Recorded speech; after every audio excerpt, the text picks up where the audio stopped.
आ गए सभी? चलो बोर्ड पे ध्यान दो सारे बच्चे। पूरा कंप्लीट सिलेबस होने वाला है, ठीक है। ऑलमोस्ट चैप्टर वो हो गए हैं, फिर भी बीच बीच में किसी भी एग्जाम में कोई जो पुराना पेपर सामने आता है उसमें दिखता है कि इस चैप्टर से कोई क्वेश्चन आ रखा है, तो वो फिर भी हम किए जा रहे हैं। अभी हाल ही में हमने एज वाला चैप्टर किया है और एक रेलगाड़ी वाला अलग से किया है। आज एक और चैप्टर कर रहे हैं।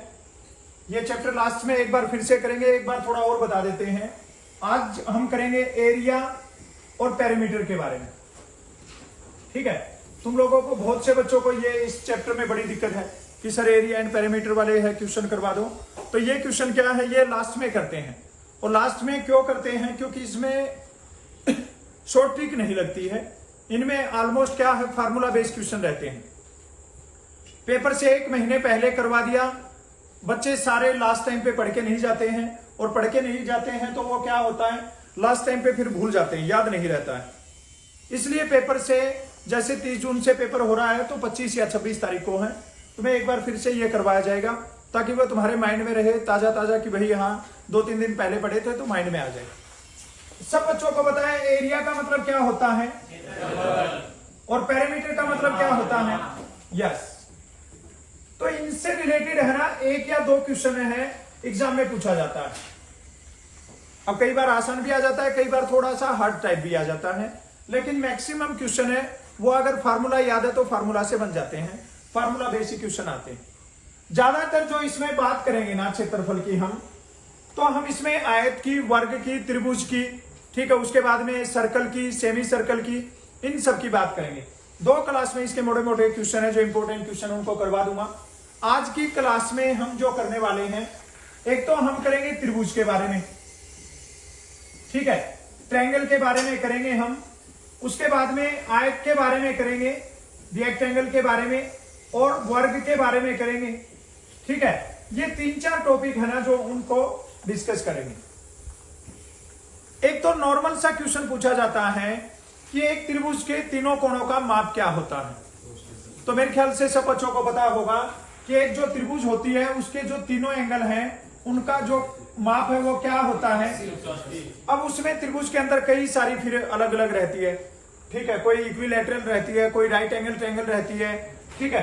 तो वो सारी अलग अलग हैं, लेकिन आर्मी के एग्जाम में ज्यादा नहीं आते हैं, नॉर्मल से क्वेश्चन पूछे जाते हैं, ठीक है। उसके बाद में आयत का पता है सबको कि अगर आयत का क्षेत्रफल निकालते हैं तो लंबाई गुना में चौड़ाई करते हैं, लंबाई की और चौड़ाई की गुना कर देते हैं तो क्या आ जाता है, आयत का क्षेत्रफल आ जाता है। आयत में क्या होती है, 2 भुजाएं बराबर होती है, 2 भुजाएं अलग होती है। जैसे ये हो गया तो ये एक आयत हो गया, 2 भुजाएं ये लंबी हो जाएंगी, ये छोटी हो जाएंगी। वर्ग के बारे में, स्क्वायर के बारे में डिस्कस करेंगे तो स्क्वायर में क्या हो जाता है, चारों भुजाएं बराबर हो जाती है, चारों का माप है ना वो बराबर होता है, तो ये आ जाता है वर्ग के अंदर। उसके बाद में बहुत सारी चीजें हैं, वो जब क्वेश्चन आएंगे तो क्वेश्चन के थ्रू मैं बताऊंगा तुम्हें कि कैसे बनते हैं। जो आज की क्लास में हम करेंगे ना वो क्वेश्चन करेंगे जो प्रीवियस ईयर में कभी ना कभी एग्जाम में आए हैं। किस टाइप के क्वेश्चन है वो आर्मी के एग्जाम में पूछे गए हैं। तो तुम्हारे सामने क्वेश्चन नंबर 1 है, इस क्वेश्चन का आंसर निकालेंगे सारे बच्चे कि इसका करेक्ट आंसर क्या बनेगा।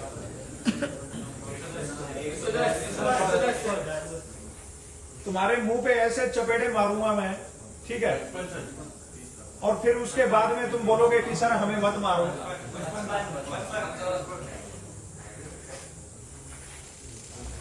तुम्हें पहले दिन से ये बात बोल रहा हूं कि तुम अपना शक्तिमान मत बनो, लेकिन तुम्हारे भी सुलेमानी कीड़ा है, तुम भी शक्तिमान बने बगैर रुकोगे नहीं, है ना।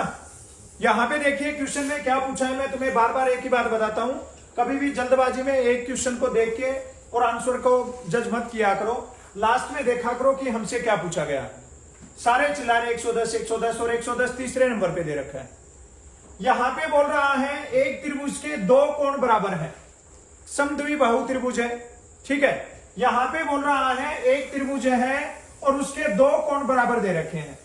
हमें पता है ये त्रिभुज है ना, तो इसके तीनों कोणों का माप कितना है, 180 डिग्री है। और यहां पे उसने बताया कि जो 2 कोण है ना वे 2 कोण तो बराबर हैं, और उनमें से एक कोण का माप है ना वो कितने डिग्री है। तो यहां पे बता दिया इसने कि भाई एक कोण है ना वो 70 डिग्री है यहां पे। अब ये देखिए 180 में से अगर 70 को माइनस करेंगे तो दो कोण का माप कितना बच गया? अगर ये बोलता बाकी कोण का माप क्या होगा तो बाकी का हो जाता 110, लेकिन इसने बोला कि एक कोण का, पहले कोण का माप क्या होगा, और इसने पहले ही बता दिया कि पहला कोण और दूसरा कोण, दो कोण क्या है? बराबर हिस्से में बांटेंगे तो किससे डिवाइड कर देंगे? तो क्या आ जाएगा? 55 डिग्री इसका करेक्ट आंसर हो जाएगा। समझ में आया क्या? आसान है क्वेश्चन, हार्ड नहीं है। आज के जो पूछे गए एग्जाम में वो क्वेश्चन है, ज्यादा हार्ड नहीं है, थोड़े मीडियम टाइप के, वो भी करवा देंगे, लेकिन आज स्टार्टिंग में जो कर रहे हैं उनको समझना अच्छे से। शाबाश, स्टेटमेंट को समझो ध्यान से और उसके बाद में आंसर निकालो। जल्दबाजी करके क्वेश्चन को गलत नहीं करना है। गुड, शाबाश, गुड गुड। ध्यान से रह के आंसर बताएंगे कि करेक्ट आंसर क्या हो जाएगा। 36 आ रहा है, ओके 36 आ रहा है। ये देखिए क्या दे रखा है यहाँ पे, एक त्रिभुज के कोणों का अनुपात दे रखा है भाई। ठीक है, अब की बार त्रिभुज के कोणों का माप नहीं दिया है, उनका अनुपात दे दिया है, और अनुपात क्या है? 2:3:5, ये इनका अनुपात दे रखा है। अब हमें पता है कि एक त्रिभुज के तीनों कोणों का माप कितना होता है? 180। इनको जोड़ दो, 2 और 3 5 और 5, इसका मतलब क्या है? 10 डिग्री है ना, वो किसके इक्वल है? और हमें क्या बताना है? सबसे छोटे कोण का माप। सबसे छोटा कोण क्या है इसमें? हमें बताना है 2 का माप क्या हो जाएगा। यहाँ पे क्या लगाएंगे? क्रॉस मल्टीप्लाई कर देंगे 180 गुना में और अपॉन में 1 0 से, और 18 की और 2 की गुना क्या आ जाएगी? तो सबसे छोटे कोण का माप क्या हो जाएगा? 36 डिग्री हो जाएगा। समझ में आया? सबसे छोटे कोण का माप कितने डिग्री हो जाएगा? 36 डिग्री इसका करेक्ट आंसर हो जाएगा। हो जाएगा सोल्व? चलो अगले क्वेश्चन का आंसर निकालिए।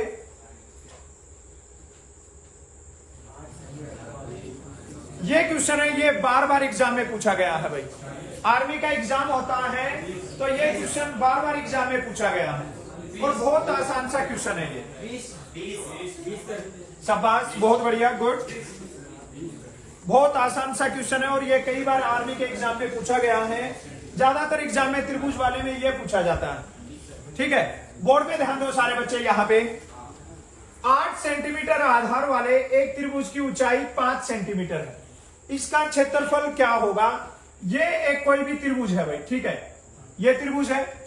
इसने बता 8 सेंटीमीटर आधार, ये बेस होता है, ये कितने सेंटीमीटर है? 8 सेंटीमीटर। जो हाइट है ना वो कितने सेंटीमीटर है? हमसे इसका एरिया पूछ रहा है।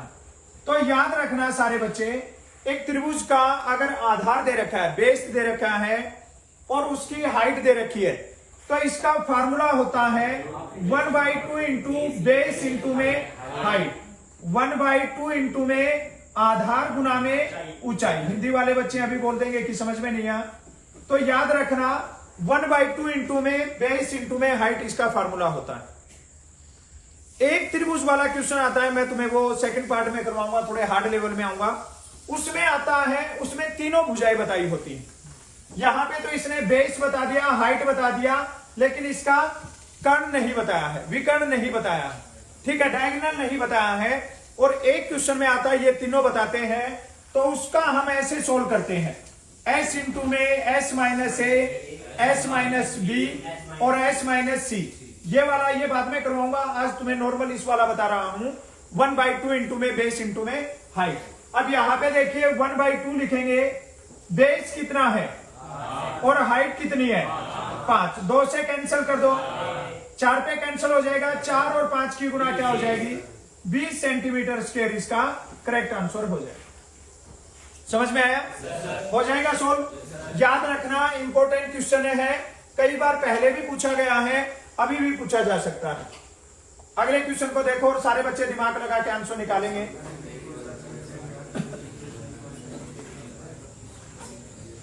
शाबाश शाबाश, ध्यान से स्टेटमेंट को पढ़िए, उसके बाद में आंसर बताइए कि करेक्ट आंसर क्या हो जाएगा। बहुत बढ़िया सा क्वेश्चन है।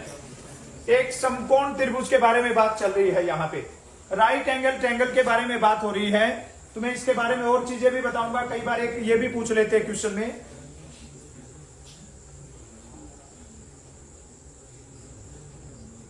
शाबाश शाबाश शाबाश। सारे बच्चे आंसर निकालो भाई, नए बच्चे हैं ये भी कोशिश करो, तुम्हें भी आइडिया आ जाएगा कि एग्जाम के टाइम पे कैसे माहौल बहुत गर्म हो जाता है और कितनी स्टडी करनी पड़ती है।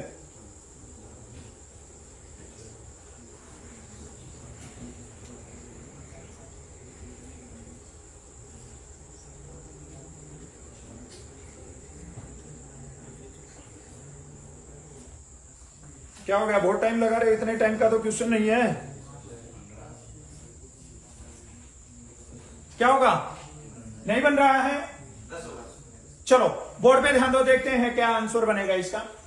सबसे पहले सारे बच्चे यहां पे ध्यान दो, कई बार एग्जाम में पूछा जाता है कि एक राइट एंगल ट्रायंगल होती है, उसका एंगल कितने डिग्री का होता है। ठीक है, एक समकोण त्रिभुज का कोण है वो कितने डिग्री का होता है। तो सारे बच्चे याद रखना, जो राइट एंगल ट्रायंगल होता है ना वो कितने डिग्री का होता है, 90 डिग्री होता है। डायरेक्ट एग्जाम में पूछा गया कि समकोण त्रिभुज का माप क्या होता है, तो एक समकोण त्रिभुज का जो एंगल होता है वो कितने डिग्री का होता है, राइट एंगल ट्रायंगल वो कितने डिग्री का होता है, 90 डिग्री। अब देखिए यहां पे कैसे करना है, ये एक समकोण त्रिभुज है, समकोण त्रिभुज का मतलब होता है यहां पे ये 90 डिग्री बन रहा है, करेक्ट एकदम से टर्न कर दिया। ठीक है, तो ये होता है 90 डिग्री का एंगल। अब यहां पे इसने बोला कि एक समकोण त्रिभुज का क्षेत्रफल ज्ञात करना है जिसकी ऊंचाई 3 सेंटीमीटर है।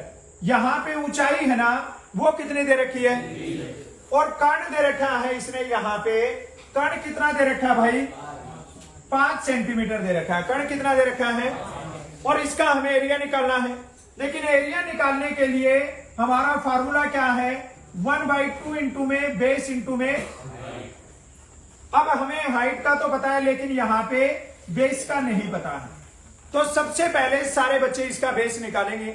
मैंने ये तुम्हें कई बार जो प्रैक्टिस सेट हुए हैं उसमें रीजनिंग में करवाया है ये क्वेश्चन, और उस टाइम पे मैंने तुम्हें बताया था कि जब कभी भी ये वाली भुजा पूछी जाती है तो वहां पे प्लस होता है, और इन दोनों में से अगर कोई भी भुजा पूछे ना तो वो माइनस होता है। कैसे, जैसे यहां पे करेंगे 5 का स्क्वायर और माइनस में करेंगे 3 का स्क्वायर।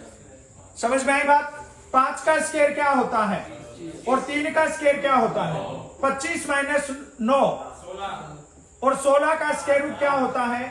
इसका मतलब जो इसका बेस है ना वो कितने सेंटीमीटर है भाई, 4 सेंटीमीटर। कितना आसान क्वेश्चन है, और तुम सारे मुंह बंद करके बैठे हुए हो। 1/2 इंटू में बेस 4, हाइट कितना 3, हाइट कितना है, ये हाइट क्या, ये हाइट है क्या, ये हाइट 3 है। 2 से कैंसिल करेंगे किस पे होगा, 2 पे, 2 और 3 की गुना क्या हो जाएगी, 6 सेंटीमीटर इसका करेक्ट आंसर हो जाएगा। बोलो समझ में आया कि नहीं। बहुत आसान क्वेश्चन है, मैंने तुम्हें ये बताया ये क्वेश्चन होते हैं, ये टोटली फॉर्मूला बेस्ड क्वेश्चन होते हैं। तुम इस पे सट्टा नहीं मार सकते, इस पे रामबाण नहीं लगा सकते, ब्रह्मास्त्र नहीं छोड़ सकते। ये तुम्हें पता होना चाहिए कि अगर हमें बेस यहां पे फार्मूला में दिया है तो बेस चाहिए हमें, ठीक है, और वो बेस तुम्हें नॉर्मल क्वेश्चन है, बिल्कुल दिमाग लगाओगे तो बहुत इजीली आ जाएगा। ठीक है, अब एक बात और बता रहा हूं यहां पे याद रखना, अगर ये दोनों भुजाएं निकालनी है ये, तो ये हमेशा ऐसे माइनस होगा।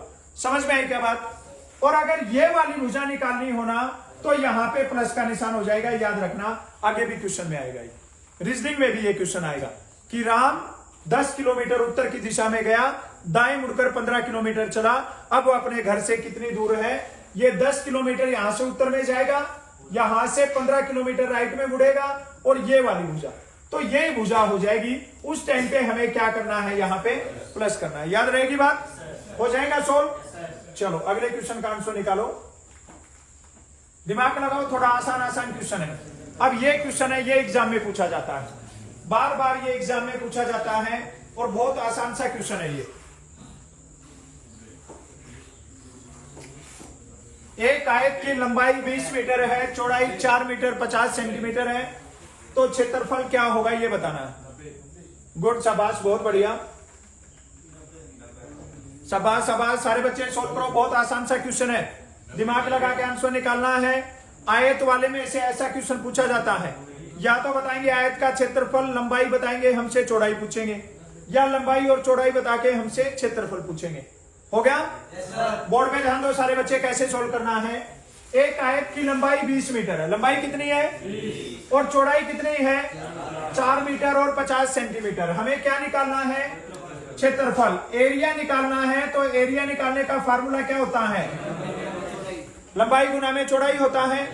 अब यहां पे देखिए लंबाई किसमें है और ये किसमें है? मीटर सेंटीमीटर में।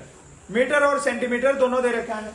अब यहां पे देखिए लंबाई लिखेंगे 20 और चौड़ाई दे रखी है 4 मीटर 50 सेंटीमीटर। तो इसको क्या लिख सकते हैं? समझ में आई क्या बात? 4.50 भी लिख सकते हैं। इतना बात समझ में आ गया? अब दोनों की गुना करनी है। अब गुना करो, यहां पे पॉइंट को छोड़ दो, 450 और किसकी गुना कर दो? 20 की। पॉइंट छोड़ दिया मैंने यहां पे। 20 से करेंगे 20 0 हो जाएगा। 20 पांचे 100 होगा तो कैरी कितना बनेगा? 10। 20 चौके 80 और 10 क्या हो जाएगा? 90 हो जाएगा। इतनी बात समझ में आ गई? यहां पे पॉइंट के बाद में कितने अंक थे?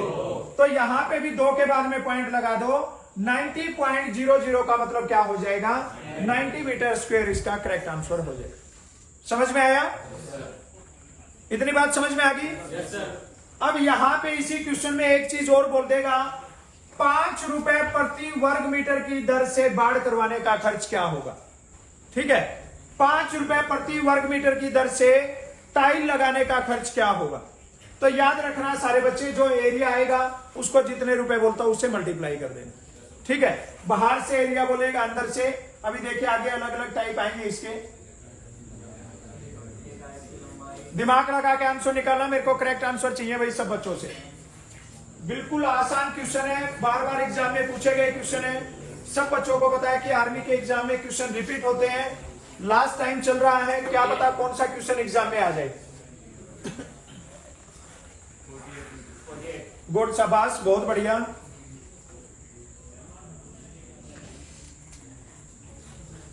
दिमाग लगाना थोड़ा सा। भी देखना, जब मैं समझाऊंगा तब तुम्हें लगेगा यार ये तो आसान था, मैं भी कर सकता था।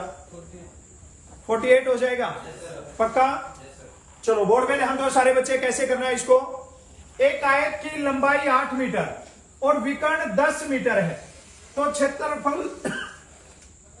क्षेत्रफल क्या होगा ये बताना है।